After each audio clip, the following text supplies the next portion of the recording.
What's going on, guys? Welcome back. In today's video we're going to be doing a complete bannerlord 5 guide. Let's get straight into it. Right now we're going to start off with towns. I'm going to tell you all the tips and tricks on how to manage your projects, daily defaults and all the other things, and that'll help you maximise your profits and get you the money you need to build that kingdom that you always wanted. First thing you want to do is you want to get your governor. You want to choose one that's from the same culture. So if I got Marnuath, I would want to choose a Britannian governor, wife, wanderer. So what I like to do if I don't have available clan member at the moment, I like to go onto encyclopedia, look for a wanderer from the faction that your town's in. At the moment I've got Nadia. She is really good. She got a high stewardship skill, she got a high leadership skill, and she got a high charm skill. These are all things you're going to want to look for, and I'll tell you more about that later on. So now I'm going to have a look at them. We've got all these stats in the top. These all tell us about different things about our town. So we've got prosperity, settlement tax, construction and security, loyalty, food, militia and garrison. Settlement tax, this is going to show you how much money you have actually got coming in from this town, what's affecting it, and what is getting rid of the money that you could be bringing in potentially, depending on what you do to improve your town. Let's take a look at this now. I've got plus 1,797 from prosperity, plus 226 from loyalty, because I've got 90 loyalty, which is quite high, and plus 269 from marketplace, which is a project which I'll go on to later. And look, you see my loyalty here, it's on 90. So next we're going to move on to prosperity. Prosperity is a big thing. It involves how much income you're getting, how happy your villagers are, and how well your town is going to be doing.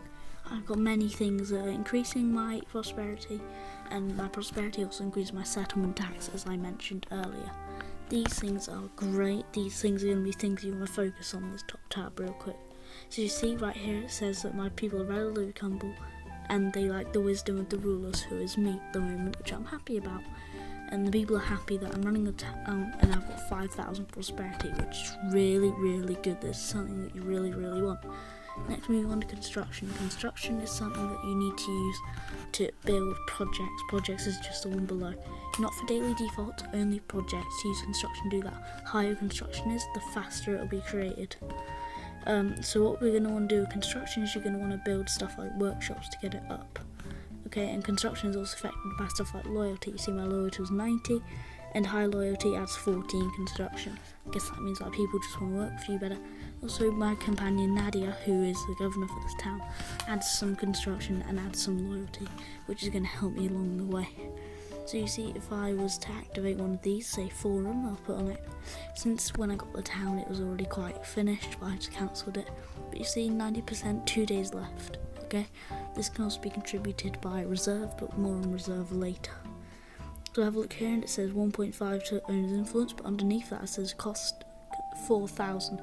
That's not 4,000 construction, it's 4,000 gold, and it uses construction. Next is security. Security plays a big part in your town, and by that I mean if there's not high security, there's not high prosperity, and maybe not a high loyalty. These are things you do not want to have, so increase your security. Security can be increased by different things, like different governors. It can be increased by having a high garrison. My garrison's 145. But they can be decreased by something called security drift. Drift, or retirement if you're going to do militia, is something that happens to balance out the game. So you see I've got 145 in my garrison right here. Imperial Palatine Guard, stuff like that, really good troops. That gives me a bunch of security. This is what you want in your town. More security, and even some perks work with better security. So it's overall just a really good thing to have. Next, moving on to loyalty. There's not much to say about loyalty really. I'm just going to keep on security so you can see there what's affecting it. So on loyalty, there's not really much to say, but it is one of the most important factors you can have. So unfortunately, there's things that can come in with loyalty which is bad. So say I chose Vlandian culture, I want to go for a Vlandian playthrough. I chose Vlandian as a vassal. I became a vassal of Dirt Hurt, which nobody wanted to do. Rest in peace, Dirt Hurt. Actually, no, don't rest in pieces. Rest in pieces, Dirt Hurt. Screw you, Dirt Hurt. So if you came Vlandian and then you took a Britannian castle, because your culture is a Vlandian, they're gonna get -3 loyalty with you. They won't like you. Loyalty can also be increased by stuff like fairgrounds, and for a big increase you're gonna turn up festivals and games. This is gonna be good. It gives you +3 loyalty. Look at that, +3.33 on me for loyalty, and I'm already at 90, and that's pretty good considering loyalty drift, which is big. But if I turn it down, then we're gonna go back down. Food is a difficult one. When you first get your town, there is a chance you have 0 food. You're losing 77 per day. That's what I had. It decreases your prosperity as well, decreases your loyalty, and your garrison won't survive for that long, so you need food to survive. You can build orchards if you're in a town, or a garden if you're in a castle. Okay, that's the difference between the two things. Okay, so we're going to see, and I've got 49 food at the moment. So many factors, and actually, because I've got this prosperity, it's -128 per day. That is not good. Okay, so I'm going to try to get my prosperity high. That's what you got to do if it says that. And you see, now we're going to go on to militia. Militia, the most important thing in the game that you'll ever come across. Okay, militia is like the best thing for castles and towns. It's easily trainable. You don't even have to do anything. You just gotta sit idle while your militia's got either a plus next to it, or if you hover over it and it still says plus. And the thing about militia, it's great. You can have as much as it if you want. Does not cost any food or any wages. As you see in a couple minutes now, my other castle's got about 400 and 500 militia, and that's boosted its defences up to 700 people in one castle, most of it just from militia and auto recruitment. I barely had to do anything. Next, moving on to garrison. Garrison is increased by something called notables. Problem with garrison is if you've got a high garrison, that's going to have a high cost on your money. That is not something that you want, especially if you don't have much money and you just got your town. You do not want a high garrison, trust me. Just build up your militia. Problem with me is I've got +1 from notables because I've got Nadia and she's got a good relation with the people around here. So every day I'm going to get +1 garrison. What I can do is I can keep them there, but if I ever have a bad battle and I lose, or I lose a bunch of men in a battle but I still win, I can go back to my garrison, take all the troops out, because it's roughly the same size as my party size. That's what I like to do, keep it the same size as my party size. So if I need to, I just take them all out, leave the militia. Or wait, no, we can't even take out the militia. Next, we're going to move on to projects. There's lots of different projects. This is going to take up the main chunk of the video, projects. Okay, fortifications. Now, right here, you'll see it says 100 garrison capacity, and you might be like, well, Warbander, you just said you don't want a good garrison. And that's the thing, they don't tell you that having good fortifications increases the wall size where your men can stand, okay? Increases that, so your men can stand further apart, which increases your fire rate if you have archers, or where your infantry can spread across if you've got infantry, if you want to do that. But it also increases like your health against things like battering rams that the enemy can build, giving you more time to use those onagers to smack them into pieces like I want to do to Dirt Hurt right now. I'm sorry I'm tearing Dirt Hurt to pieces in this video. Let's be honest, we all just hate him. Now man the mustache. Knock off Italian Dirt Hurt. Okay, next let's go to Garrison Barracks. This is the one you say it's a 1-1. I'm just going to skip over it. All it does is increase your garrison side. Next is Fairgrounds, really good one. As I said, loyalty is quite important. Fairgrounds increases your loyalty. If I go up here, you say look, and you'll see plus 1.5 from Fairgrounds. Fairgrounds, you might be like, oh, well, it only gives you 0.5 at level 1, 1 at level 2, and 1.5 at level 3. That's not good. Well, that's where they get you, okay? That's where they get you. Fairgrounds is really good. Adds up over time, okay? You just really want to get it. Marketplace, this is something that you cannot get in castles. No, yeah, you cannot not get it in castles. And it does increase your settlement tax, see there? 289 from it. Marketplace, I think, has just been replaced with toll collector in castles. Okay, so, and that just increases your settlement tax. Aqueducts, they're just increasing your prosperity. If I go up here to prosperity, there we go. I get +1 from aqueducts, pretty good. Okay, just for doing nothing. And you see now I got +1 every day to prosperity. Considering I got 5,000, you might not see it as much, but it will add up over time. When you're fighting those wars passively, you're going to be gaining prosperity. The people love you, you'll get more troops from them. Okay, so really good for aqueducts. Next, moving on to the forum. Forum, really good. Don't know why I haven't upgraded it again yet. It increases your influence. See, right now I've got 400 influence, so I'm gaining 1 from settlement buildings each day, and that's just from my forum. Only a level 2 forum gives me 1 per day, so every 100 days I get 100 influence. Simple as that. But I also get +5 for having different perks. Okay. Next, we're going to move on to the granary. Pretty useless upgrade. You might be like, well, you got it to level 3. What a lot of people don't see is that it doesn't increase your food production, it just increases your food size that you can hold. Okay, so not the best. If you're struggling with food, do not upgrade granary. One of the last things I'll upgrade. One of the last things is key, because it's one that I'd say hit and garrison barracks are just useless unless you want to have the massive garrison. Next up to militia grounds.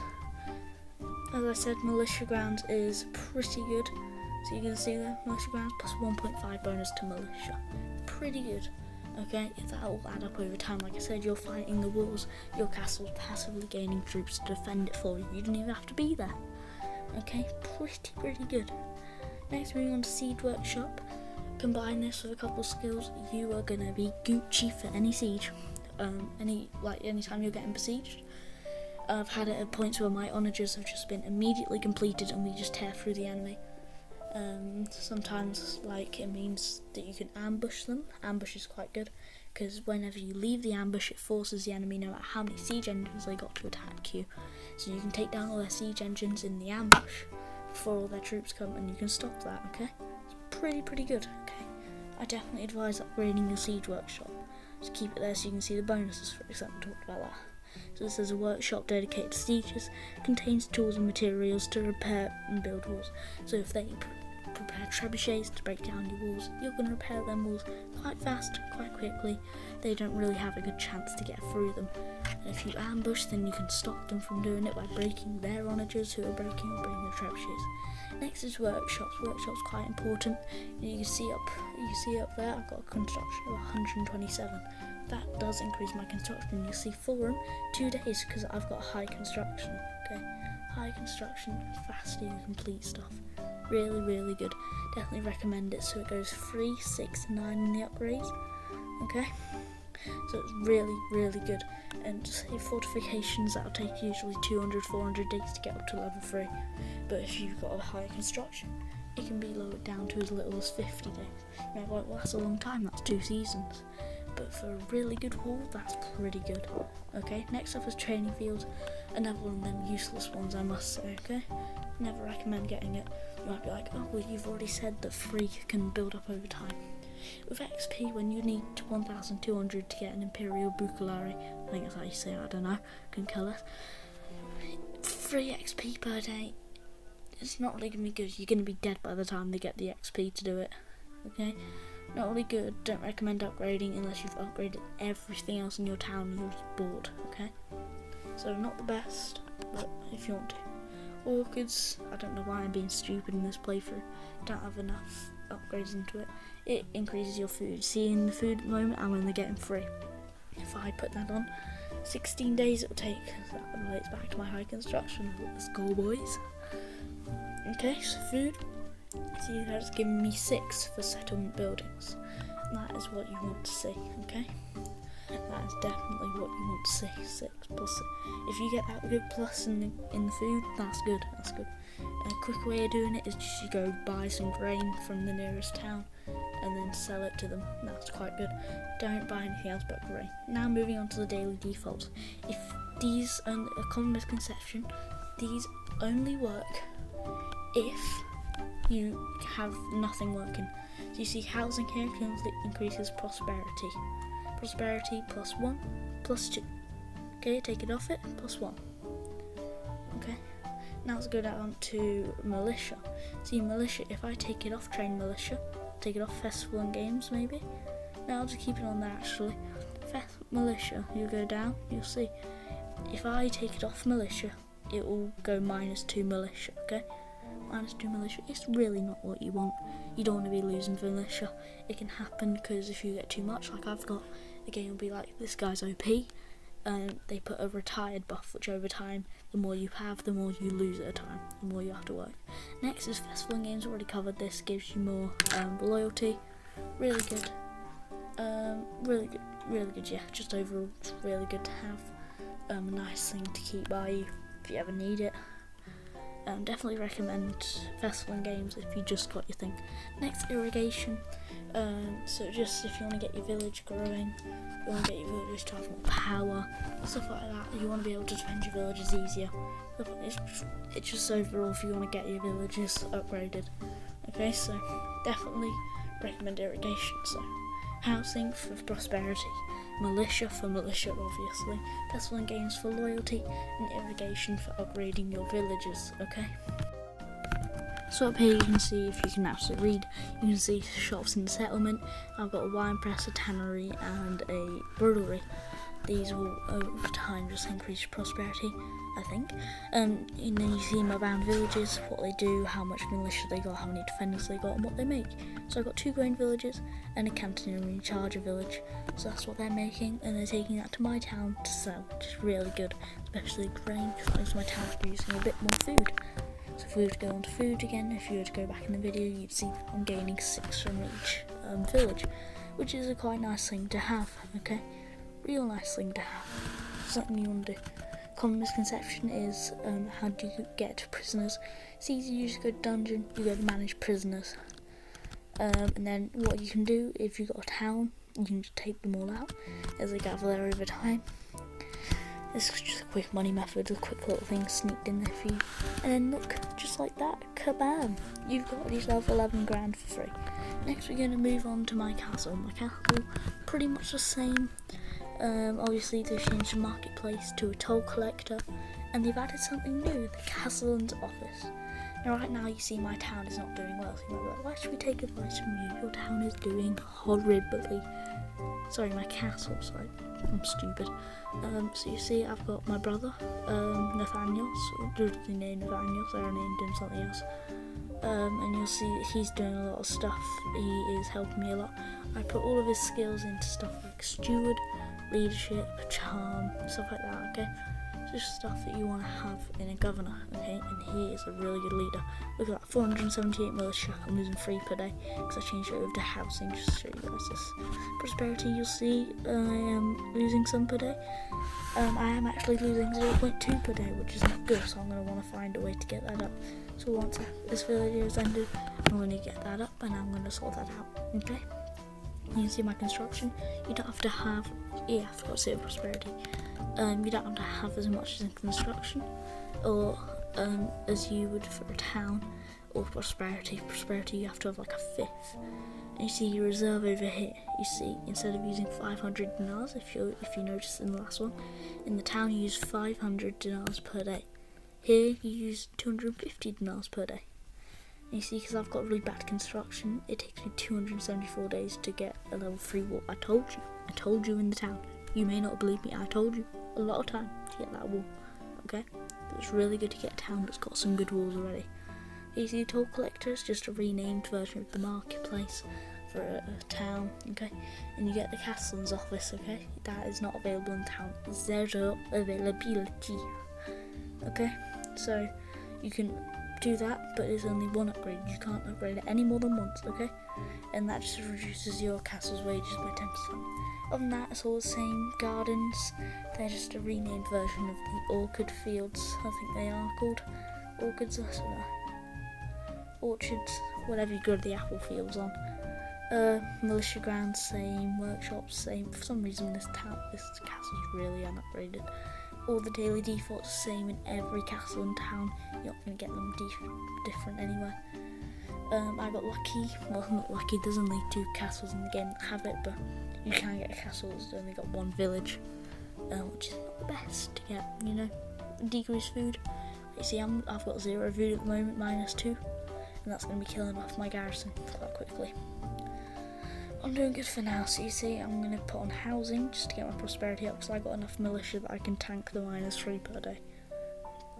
Okay, I'll just do a warning, you cannot go into minus militia from what I've seen in my playthroughs.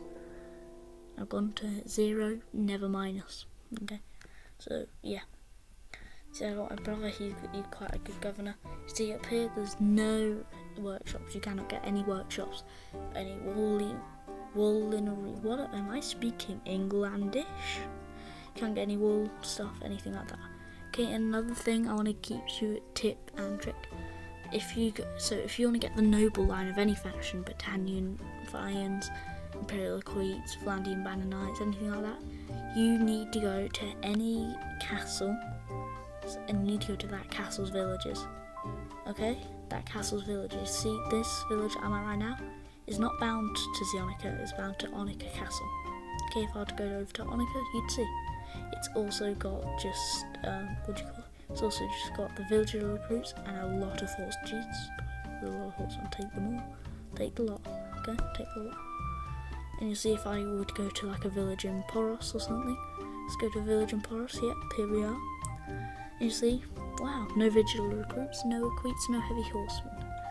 Okay, so that is that. That is going to be it for this video. Thank you for watching. I will see you in the next one. Hope you enjoyed. Let me know in the comments if you'd like to see any others. Like and subscribe. Peace.